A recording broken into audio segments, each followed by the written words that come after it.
Happy Mother's Day. A 1, 2, 3, 4.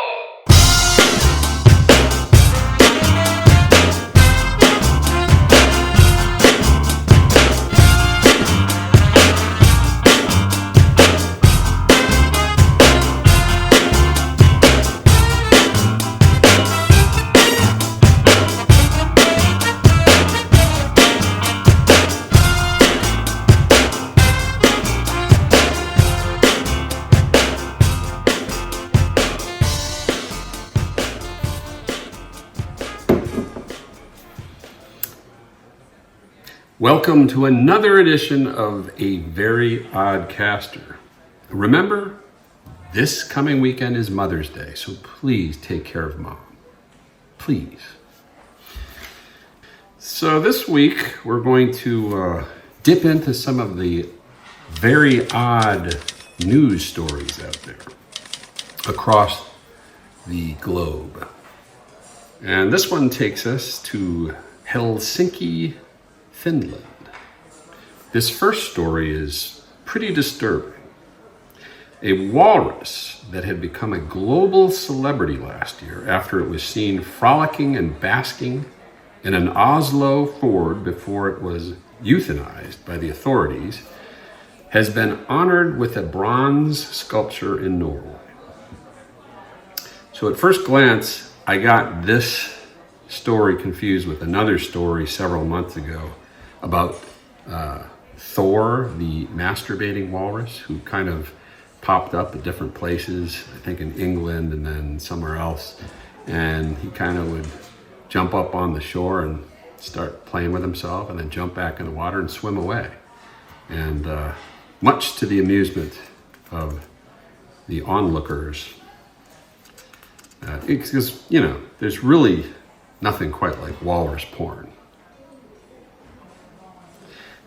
But anyhow, this is not Thor.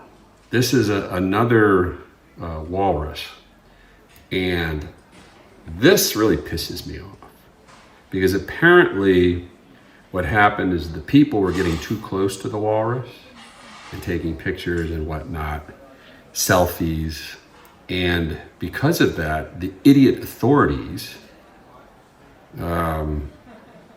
captured the walrus and euthanized it. I mean, that pisses me off. I mean, I am he, you are he, you are me, and we are all together.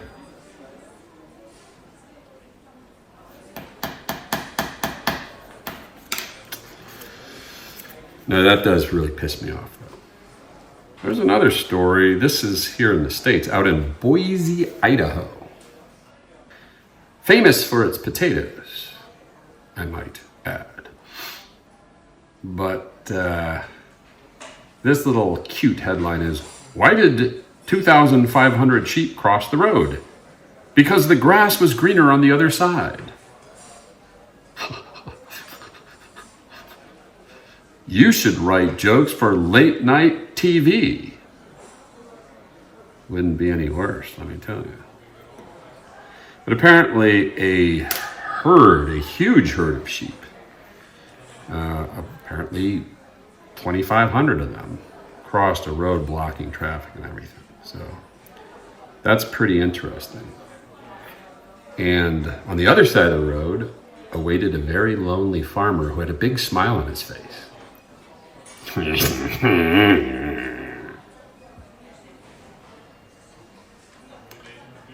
So low.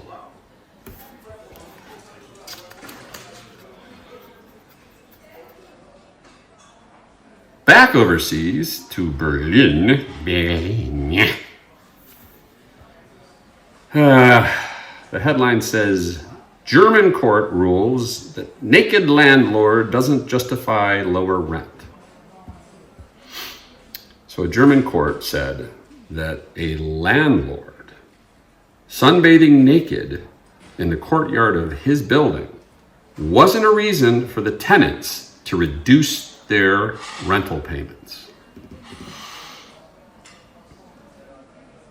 The case involved a building in an upmarket residential district of Frankfurt. which, incidentally, was the nickname the tenants had for their landlord. When they go low, we go lower.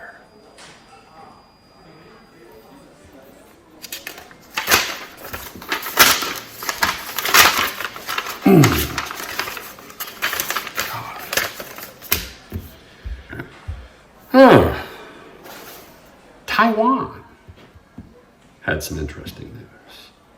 China welcomes Yaya the panda home after 20 years abroad. So Yaya the giant panda landed Thursday in Shanghai after departing from the Memphis Zoo in Tennessee, where she spent the past 20 years on loan to the zoo. So all this time, the folks in Shanghai were sitting there, waiting for their Yaya.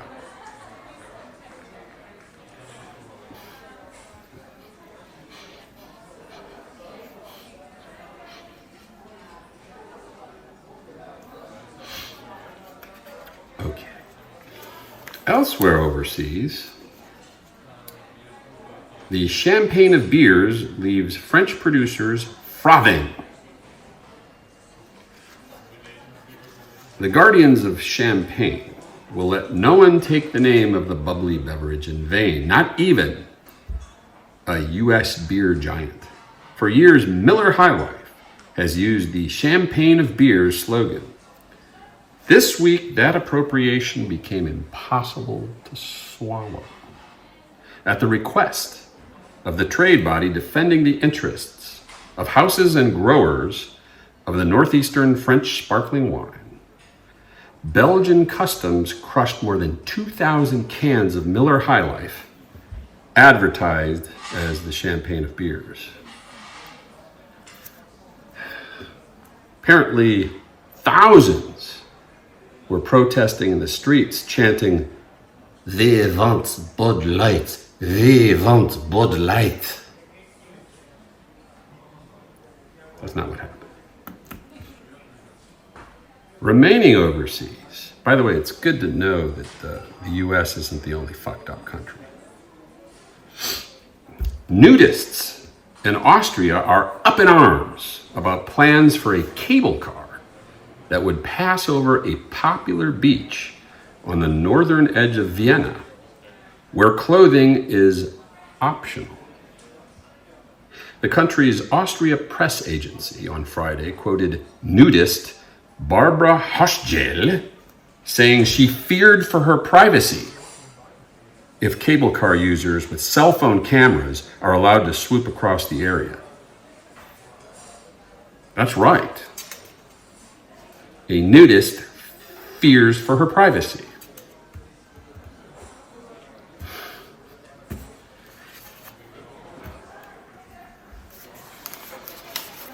Okay.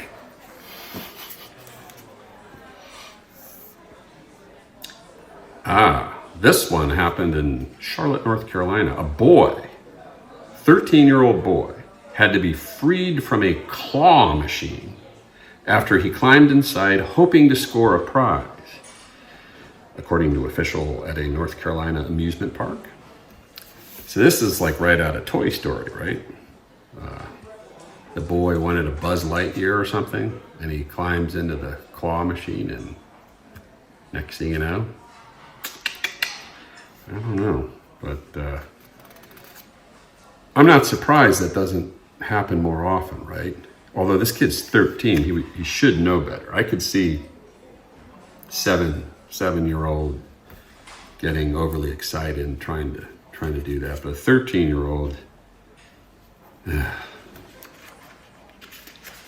quite a future that kid's got. This next story features none other than the governor himself, Arnold Schwarzenegger. Fed up by an enormous pothole in his Los Angeles neighborhood, Arnold Schwarzenegger picked up a shovel and filled it himself. The actor and former California governor tweeted a video Tuesday of him and a helper using packaged concrete to repair a pothole in the Brentwood area. There is one problem, unfortunately. The giant pothole that Arnold said he filled was actually a trench that had been dug for utility work, according to the city. So Arnold, you fucked up.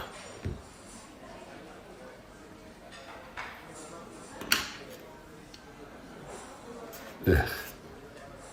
Oh, this next story gives me the heebie-jeebies. Woo! A pilot in South Africa made a hasty emergency landing after discovering a highly venomous cobra hiding under his seat. Can you freaking imagine that?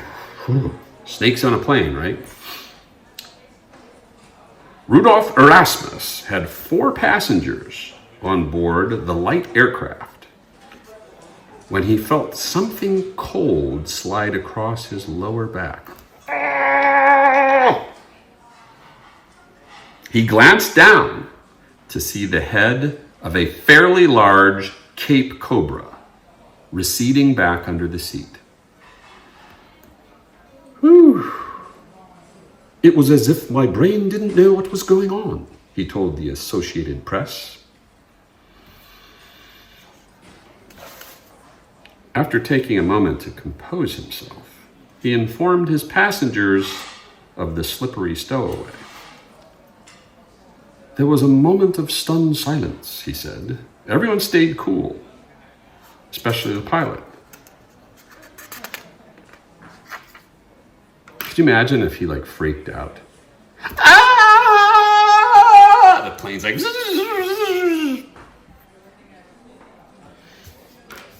Erasmus called air traffic control for permission to make an emergency landing in the town of Welkom in central South Africa. Welcome to Welkom. Bring us your cobras.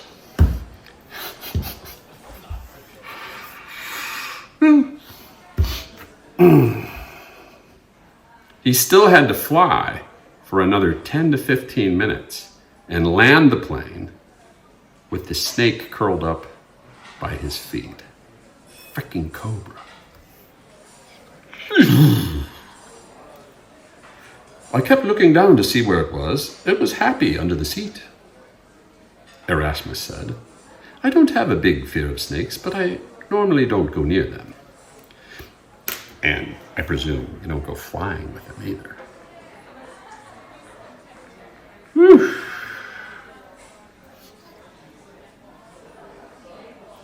Damn. This is crazy. So, everybody got off the plane safely, and the passengers were so freaked out, they said, I think we'll drive there, okay? Man. Shoosh.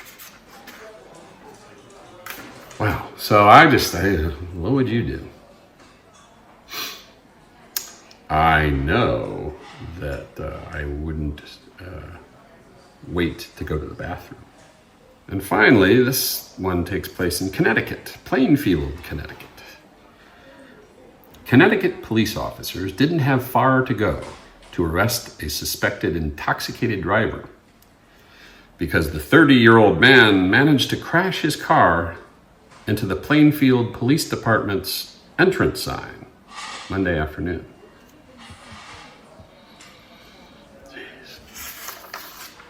Okay, so that's the odd news for the week. Well, now it's time to check back in with the U.S. military to see how they plan on preparing women for entering the armed services. But first, I have to change my shirt.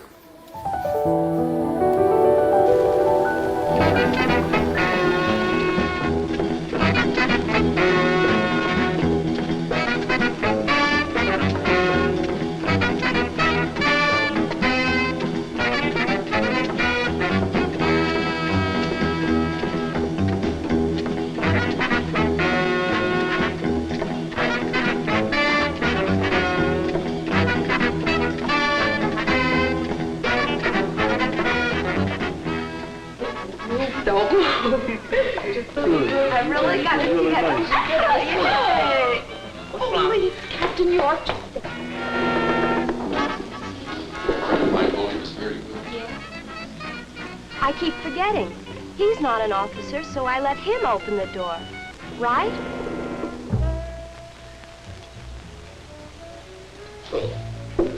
He didn't good. No.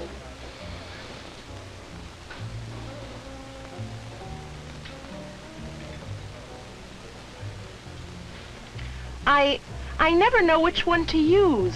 Now let me see. Oh well, I wasn't too hungry anyway.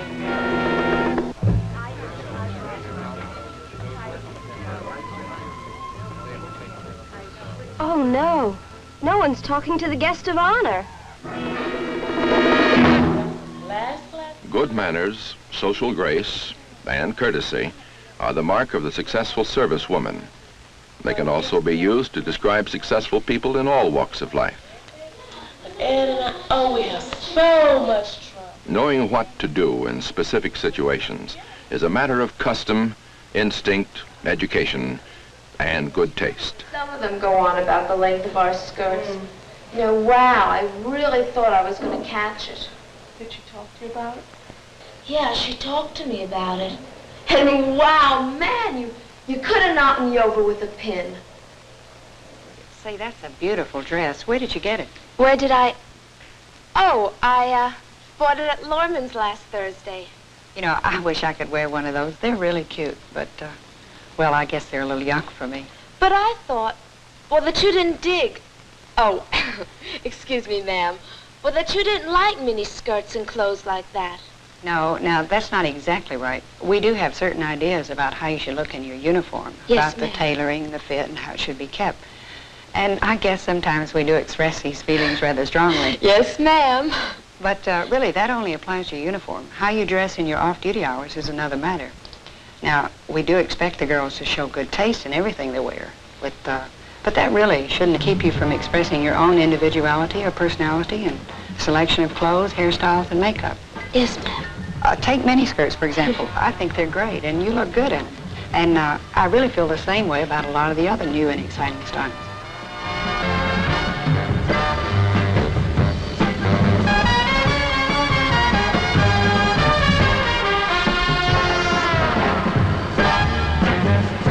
They're all fine, in the right place and at the right time. Well, you might say that's the key to the whole thing, the right place and at the right time. And I feel the same way about makeup and jewelry. Because, well, you'd probably look a little dowdy if you didn't wear, you know, more dramatic makeup in the evening, something that would set off your costume. Yes, ma'am. But, well, I really have no argument with any of it, so long as it's appropriate and worn at the right time. Wow, I really never knew you thought that way about it, Captain York. Well, I can't wear many of the new styles myself, but I like them. In fact, I think they're just fine. Well, between you and I, Captain York, a lot of the people around here would be very surprised. You know, some of the girls think that she's old-fashioned and I don't know, you know, just out of it. But let me tell you something, girls. Anybody that thinks that about Captain York is like making really one big mistake. You know, she happens to be an absolutely groovy person and really a swinger. Boy, you really changed your mind about her in a hurry. Anyway, I'm glad to see that running into Captain York didn't spoil your evening. It didn't at all. Well, that's great, because mine was such a mess. Really? What went wrong? Everything that could possibly go wrong went wrong. You know, they were all little things, but boy, they really added up and wrecked my evening. The whole thing started in the restaurant. Even ordering the food was a big problem. No soup. No soup. Okay. And then, that's right. And then I will have the roast beef, please. Roast beef. Yes, roast beef medium rare. And then I would like to have, And sauerkraut. No, I'm sorry. The gentleman would like the baked potato. I want a baked I- potato. You want roast beef, sir? No. No, the lady would like to have a roast beef. I'm terribly sorry. Yes. No, it's all right. It's all right. I would like the roast beef medium rare. Right. And then I would like to have... With the baked potato. No. Sour cream. It was a mess, all right. A real mess. both of us talking at the same time. Wow. The orders got so mixed up, like it was just terrible. Well, that shouldn't give you any trouble, Sandy. That's really no problem at all. You can find out all about that kind of stuff in any book of etiquette. I can? Sure.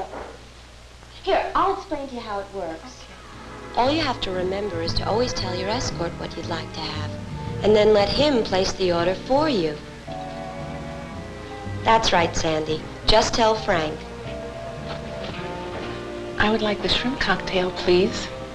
Roast beef with a baked potato and a tossed salad. Very good.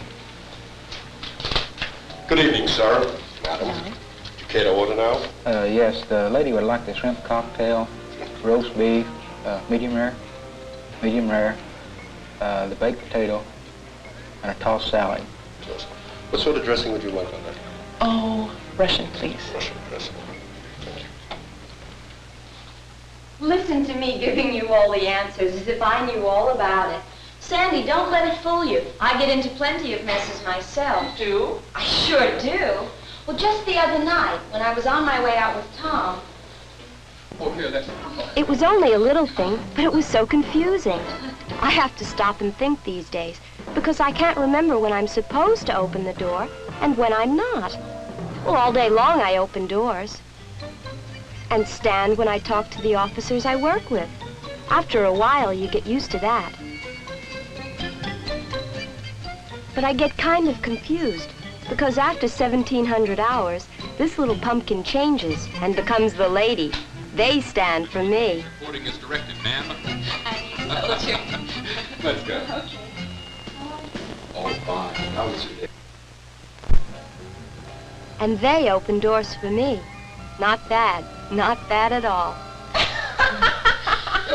I mean, it just takes a little thought and a little remembering once in a while. But it's all worthwhile. I mean, well, I really enjoyed this being a girl.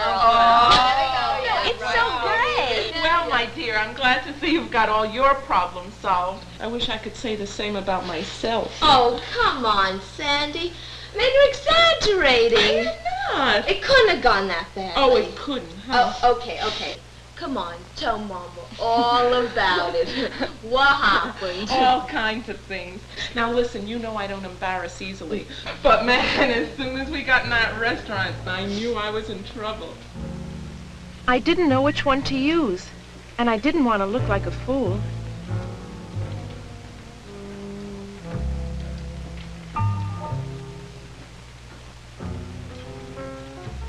But that's easy, Sandy. You don't have to worry about a thing like that. I used to get bugged by that too, but no more. Now you can find out what each piece of silverware is for.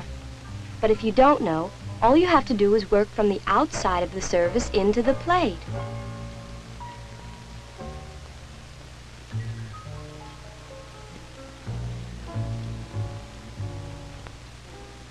That's right, Sandy. That's right. The outside one.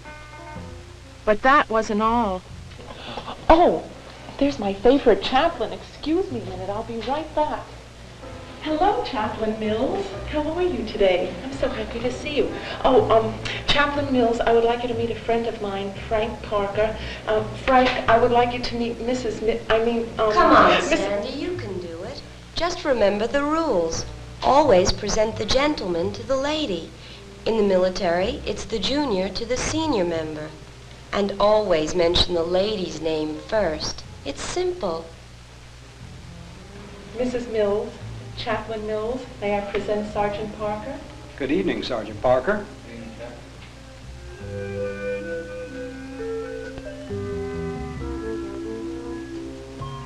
People think it's easy, that there's nothing to the social responsibilities a girl has in the service. They just don't understand. I even have the same trouble with Tom.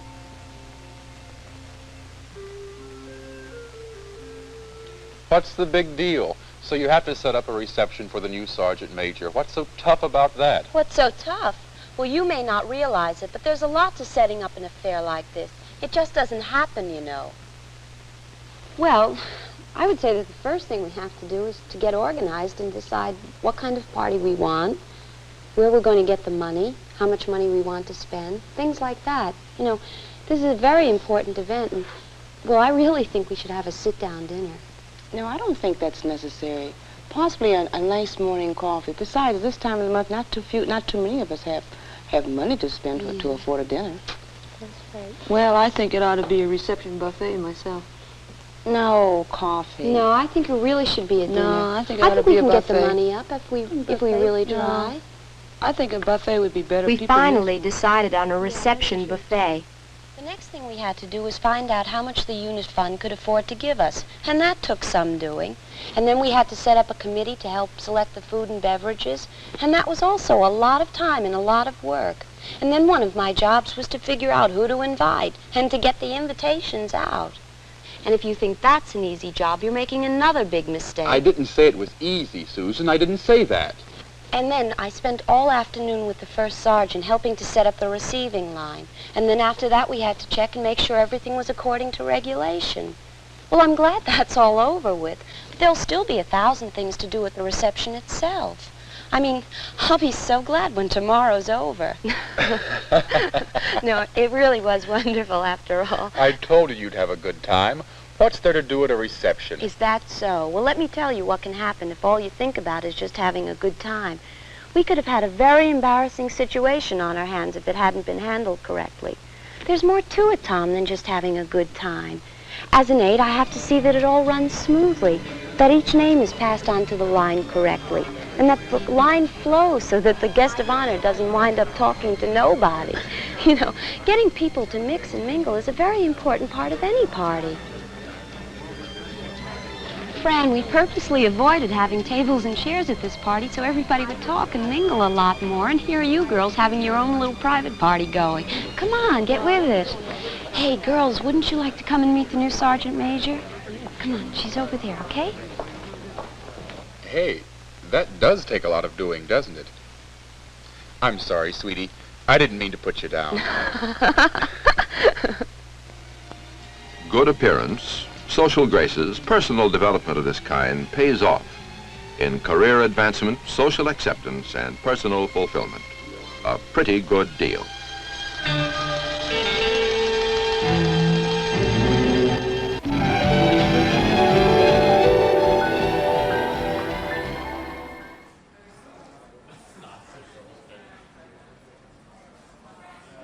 Now that's acting. Well, we're almost out of time. So if you have any questions or suggestions, please write to veryoddcaster@gmail.com. That's veryoddcaster@gmail.com.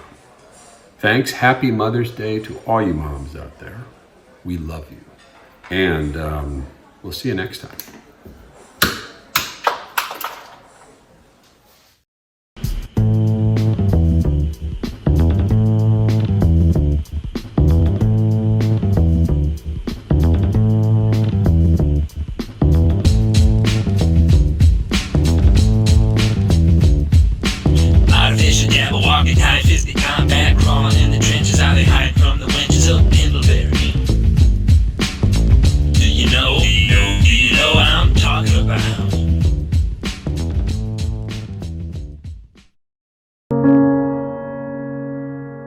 Thank you.